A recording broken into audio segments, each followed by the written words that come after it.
Radio Claret América presenta Sediento de ti, la palabra, fuente de vida, con el sacerdote misionero claretiano Tony Díaz. Reflexiones diarias del Evangelio. Aquí iniciamos.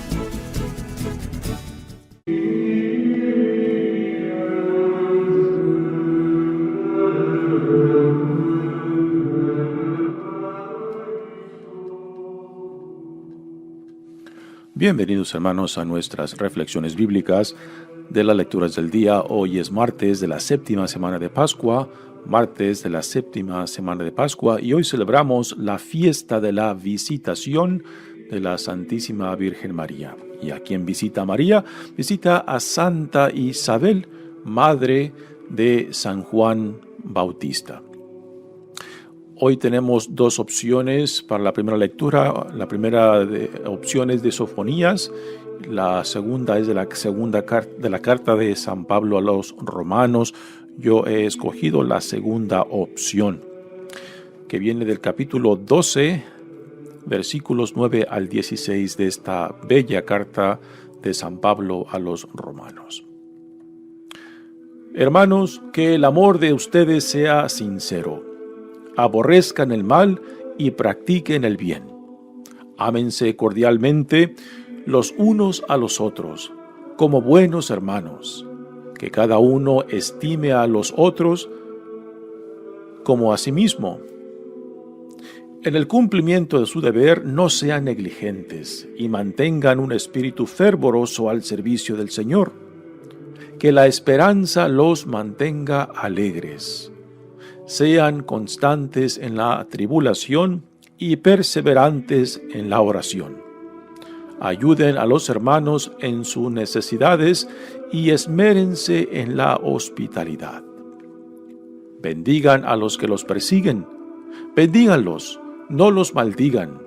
Alégrense con los que se alegran, lloren con los que lloran. Que reine la concordia entre ustedes. No sean pues altivos, más bien pónganse al nivel de los humildes.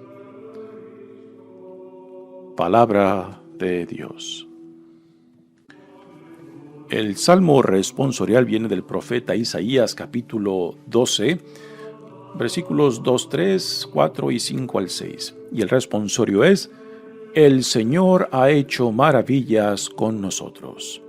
El Señor ha hecho maravillas con nosotros.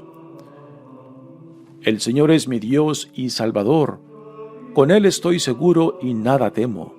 El Señor es mi protección y mi fuerza, y ha sido mi salvación. Sacarán agua con gozo de la fuente de la salvación.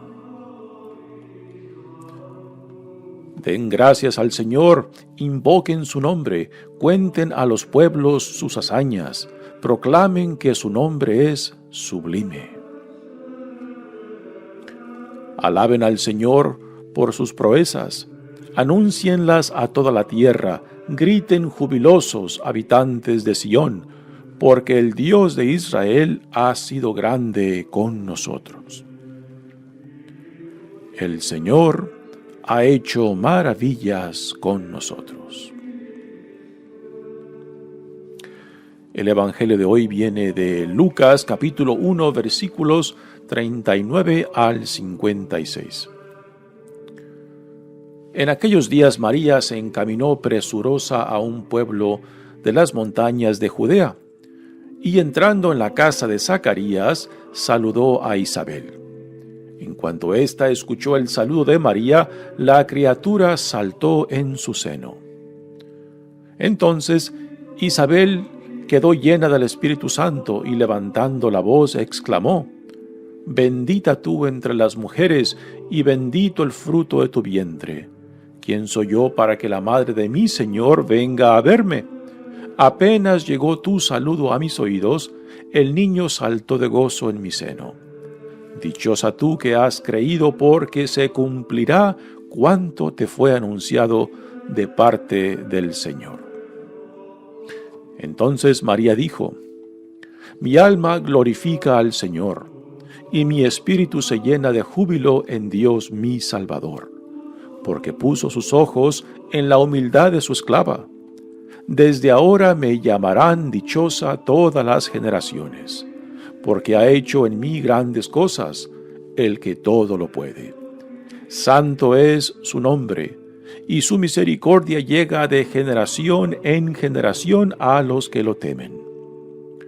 Ha hecho sentir el poder de su brazo, dispersó a los de corazón altanero, destronó a los potentados y exaltó a los humildes. A los hambrientos los colmó de bienes, y a los ricos los despidió sin nada. Acordándose de su misericordia, vino en ayuda de Israel su siervo, como lo había prometido a nuestros padres, a Abraham y a su descendencia para siempre. María permaneció con Isabel unos 3 meses, y luego regresó a su casa. Palabra del Señor. Muy bien, damos comienzo a nuestra reflexión de las lecturas de hoy. Y en esta fiesta de la visitación de la Santísima Virgen María a Santa Isabel, madre de Juan Bautista, pues celebramos este encuentro de 2 mujeres que fueron visitadas por Dios. Isabel, ya madura en edad, con mucha más experiencia, con mucha más serenidad. Hay una frase que el evangelista Lucas incluye cuando habla de lo que Dios ha hecho a Isabel, puesto que Isabel era infértil y ya en su vejez pues no tenían hijos, ¿no? Y en su vejez Dios le ha concedido ese hijo que quizás ya ella y su esposo Zacarías quizás se habían olvidado de la posibilidad de tener un hijo, ¿no? Y en su vejez, cuando la naturaleza quizás decía ya no es posible, es cuando Dios les concede ese hijo que tanto esperaban, y repito, quizás ya se habían olvidado por su vejez. Por eso, esta escena de la visita de María a Isabel, pues nos manifiesta que estas 2 vidas de Juan y de Jesús, pues estarán cruzadas, de que estarán íntimamente conectadas. Juan será el precursor, quien prepara el camino para la entrada de Jesús, quien lo anunciará, y después Juan se hará un lado. En cierta manera también Isabel, pues al Dios quitarle la vergüenza de ser una mujer estéril, pues así eran vistas las mujeres estériles en aquel tiempo, de que en cierta manera Dios las había castigado, y el hecho de que no tuvieran hijos pues era una vergüenza. Pues una mujer que no tuviera hijos pues era vista como alguien rechazada por Dios, y tanto en la ciudad, en la sociedad, pues era vista como algo de vergüenza. No solo por el no tener hijos, sino porque qué es lo que decía acerca de la persona en relación a Dios, ¿no? Sí, que Dios le quita esa vergüenza a Isabel y les concede ese hijo a ella y a Zacarías. Y Isabel, pues en cierta manera también será la precursora para María, que en su juventud también es visitada por Dios. María es un contraste muy interesante a Isabel. Una jovencita de quizás de 14 a 15 años, cuando Dios viene y le propone este camino, ¿no? De ser la madre del Hijo de Dios, la madre de nuestro Salvador. Y hemos de imaginar de que María en su juventud, pues, siendo el primer hijo, no tenía ninguna experiencia de qué era lo que tenía que esperar de este llamado, ¿no? Podemos imaginar que Isabel en su vejez, por su madurez, por su experiencia en la vida, pues tenía quizás ya más cierta serenidad interna, que cuando Dios la visita, el evangelista Lucas le pone la siguiente frase, ¿no? Que Isabel se refugia, se encierra por 5 meses contemplando las grandezas del Señor, que a últimas Dios no se olvidó de ella, aún en su vejez Dios la visitó, ¿no? Y estas palabras que el evangelista Lucas le incluye en relación a Isabel, pues en cierta manera, por una le concede el hijo, le quita la vergüenza, y después utiliza a Isabel como una precursora para en cierta manera ser la maestra, ser la acompañante de María la joven, la que apenas está empezando a vivir y en su juventud Dios la ha visitado. Así que esta visita, aunque muchas veces se enfocan en los hijos, en San Juan en caso de Isabel y en Jesucristo en caso de María, en realidad esta escena es acerca de estas dos mujeres que sirven para nosotros como testimonios, testigas de cómo podemos responder a la iniciativa del Dios que viene a nosotros, ¿no?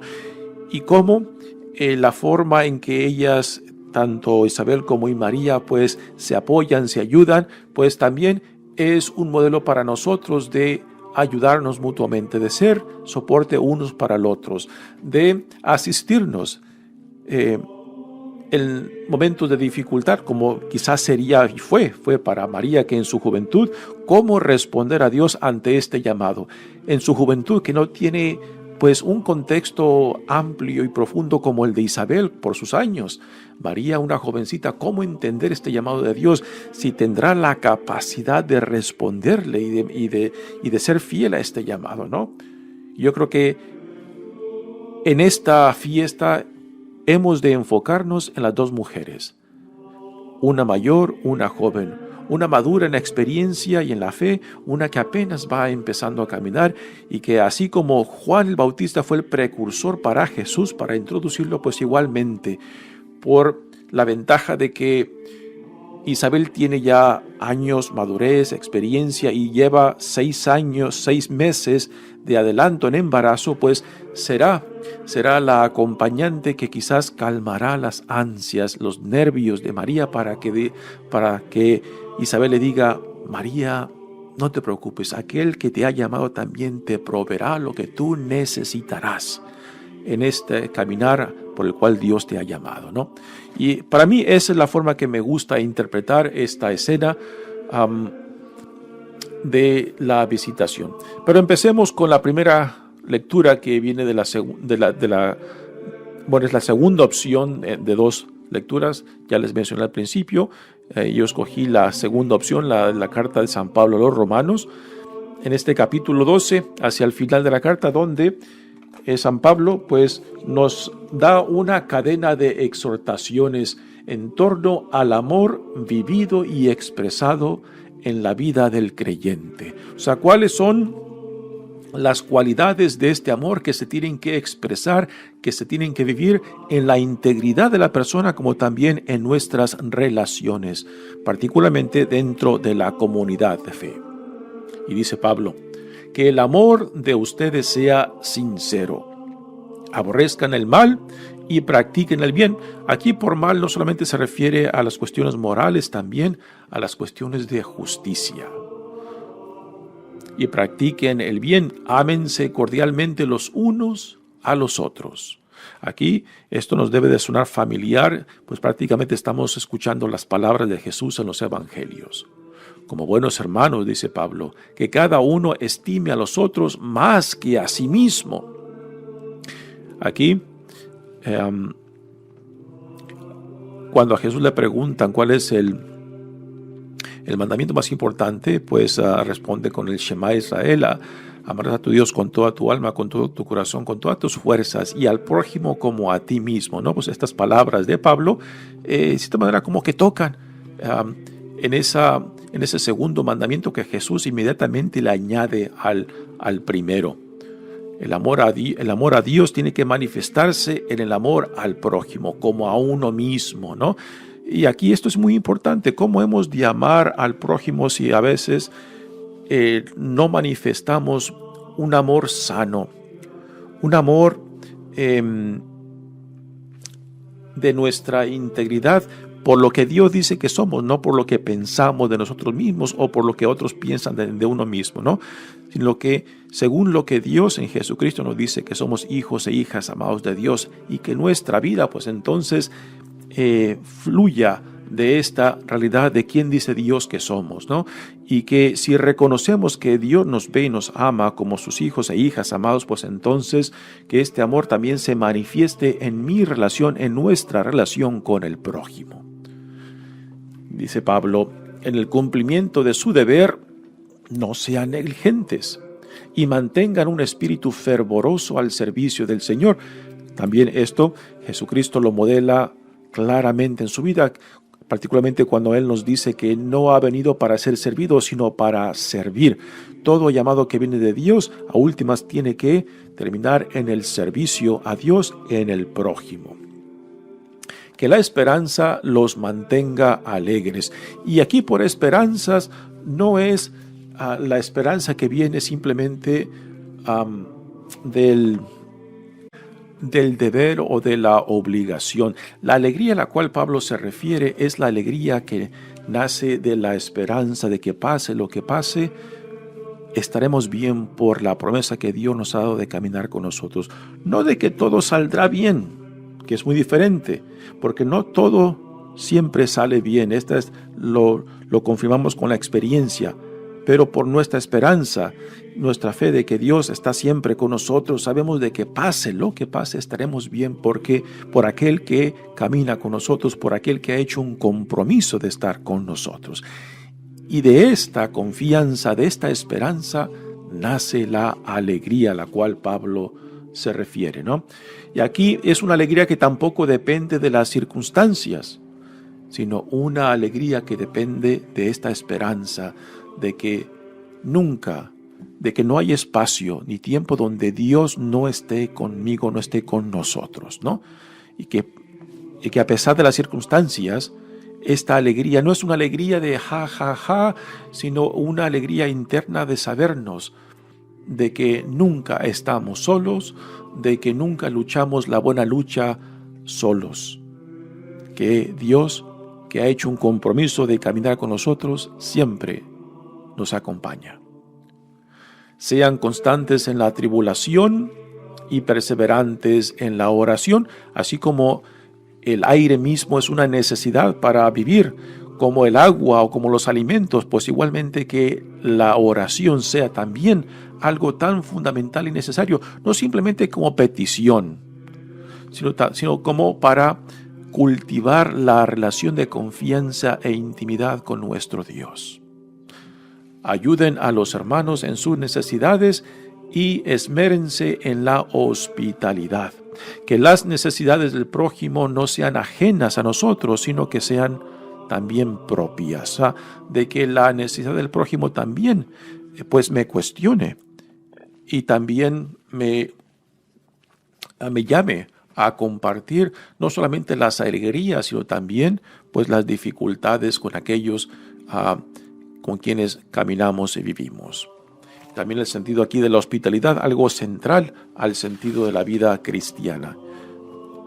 Bendigan a los que los persiguen, bendíganlos, no los maldigan. Aquí nuevamente escuchamos las palabras de Jesús dentro del Sermón de la Montaña.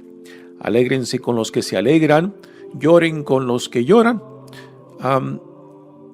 Yo creo que la mayoría diríamos de que es fácil pues llorar con los que lloran, particularmente con aquellos que la están pasando difícil, ¿no?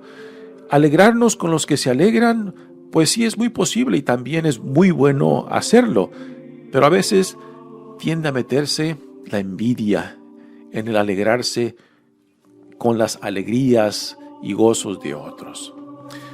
Que reine la concordia entre ustedes, y por concordia se entiende la paz que no es la ausencia de problemas o dificultades o conflictos, sino la presencia de Dios que nos llama a vivir en solidaridad, en hermandad, que es lo que produce esta paz.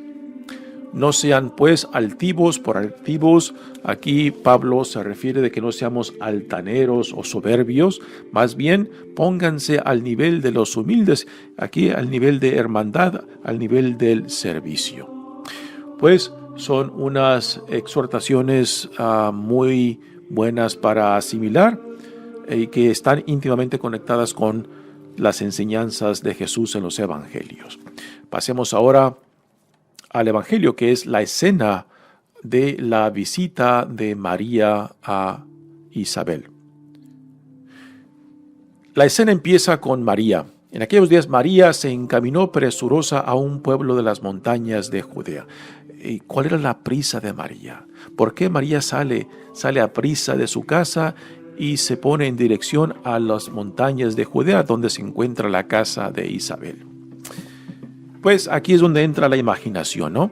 Tenemos que recordar que María es una jovencita, 14, 15 años máximo, ¿no? Y en su juventud Dios la ha llamado. Y no hemos de pensar que María, al recibir este llamado, ya tenía todo bien entendido, ya tenía todas las cosas, su vida en orden, y que iba a saber profundamente el significado de ese llamado, de las consecuencias. No.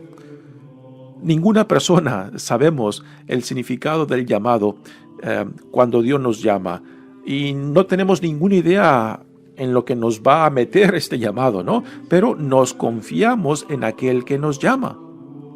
Y en este caminar bajo este llamado, pues hay cada día este sí que le damos al Señor se tiene que ir confirmando en las buenas y en las malas, en las alegrías como en las tristezas.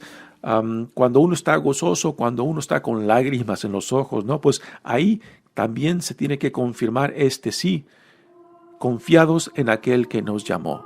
Y yo creo que este también es el caminar de María, que cuando sale presurosa de su casa hacia los cerros de Judea, pues va buscando quizás entender el significado del llamado que Dios le ha hecho. ¿Y con quién va?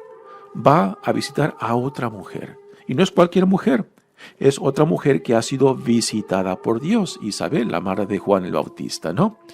Así que yo cuando leo esta lectura, me viene una sonrisa a los labios, porque pienso en María, una joven quizás confusa, quizás nerviosa, quizás cuestionándose si tendrá la capacidad de responder a esta llamada o no, ¿no? Porque es joven y no sabe, y también es primeriza en el embarazo, y su cuerpo empieza a cambiar, ¿no? Y cómo entender todos esos cambios físicos, pues ¿a dónde va? Va con otra mujer embarazada que ya le lleva por delante 6 meses, y que por tanto, pues quizás Isabel, por ser una mujer más madura, con más experiencia y que ya lleva 6 meses en su propio embarazo, le tendrá quizás respuestas a sus preguntas. Así que María se pone presurosa en camino a la casa de Isabel, y dice que en este encuentro de esta mujer joven con la mujer ya más madura, el niño en el vientre de Isabel reacciona, ¿no? Aquí se le añade una reflexión, pues ya más por encima del encuentro de estas dos mujeres, donde entran ya las criaturas que van en sus vientres, ¿no? En el caso de Isabel, ya el niño en su vientre pues lleva 6 meses, ya está más desarrollado, y yo no soy casado, así que no tengo experiencia pero lo que uno escucha de las mujeres embarazadas cuando ya los niños se empiezan a mover en su vientre, ¿no? Que patalean, que golpean, y pues no se me hace muy extraño, ¿no? que incluya, ¿no? De que en este encuentro el niño en el vientre de Isabel pues reacciona a este encuentro con María, y después ya se le da una interpretación pues más profética de este encuentro, cuando María utiliza un título de ese niño que María lleva en su seno, como el Señor, ¿no? Así que aquí se está adelantando, y podemos fácilmente entender de que esta escena claramente fue escrita después de la vida de Jesús, después de la resurrección, después de la ascensión, ¿no?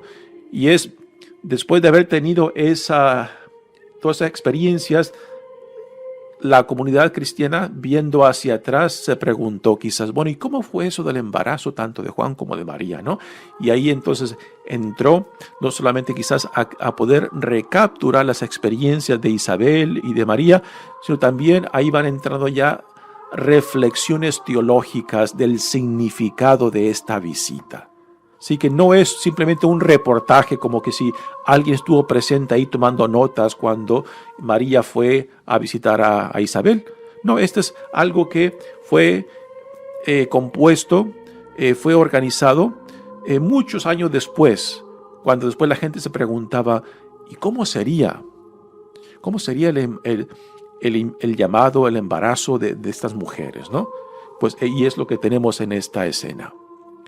Dice, entonces Isabel quedó llena del Espíritu Santo y levantando la voz exclamó, bendita tú entre las mujeres y bendito el fruto de tu vientre.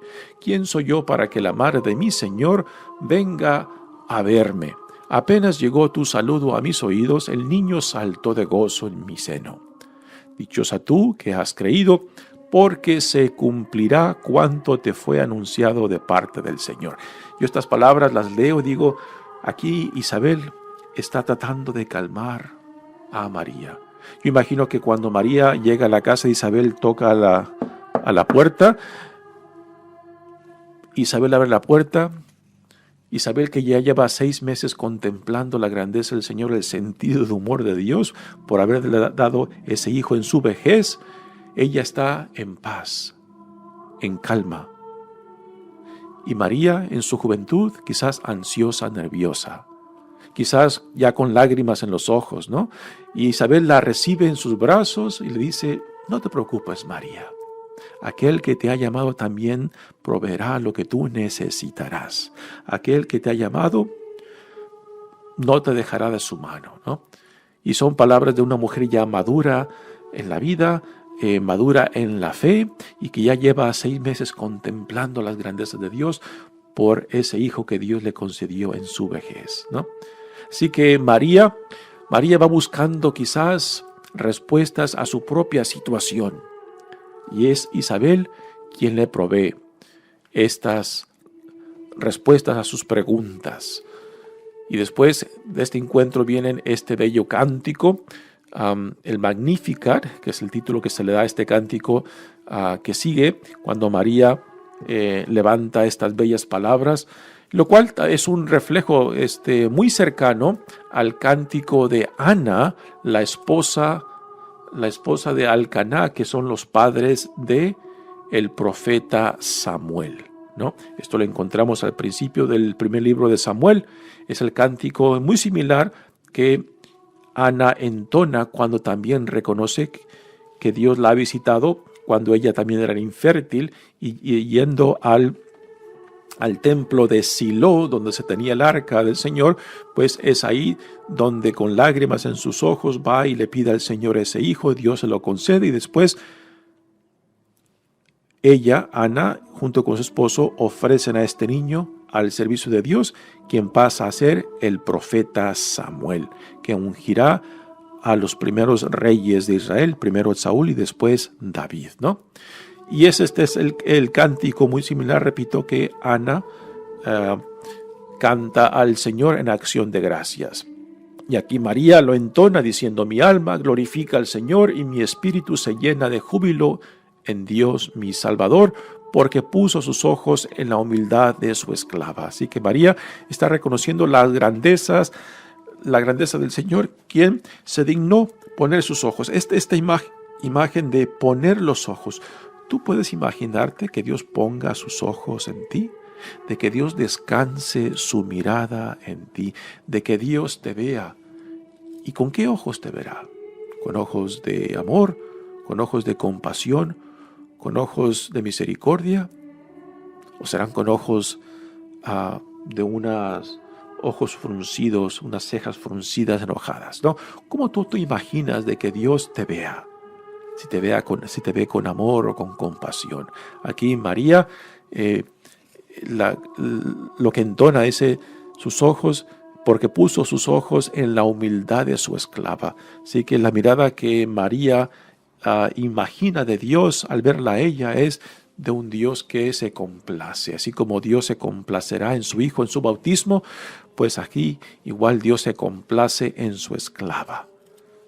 Desde ahora me llamarán dichosa todas las generaciones, porque ha hecho en mí grandes cosas el que todo lo puede. ¿Por qué se le llama a María dichosa? No porque fue perfecta, no es por eso, sino porque respondió con fe y esperanza al llamado de Dios. La grandeza de María no reside en que es virgen ni es que es madre. En realidad, la grandeza de María reside en su sí, en su fidelidad, en su entrega, en su confianza a aquel que la ha llamado.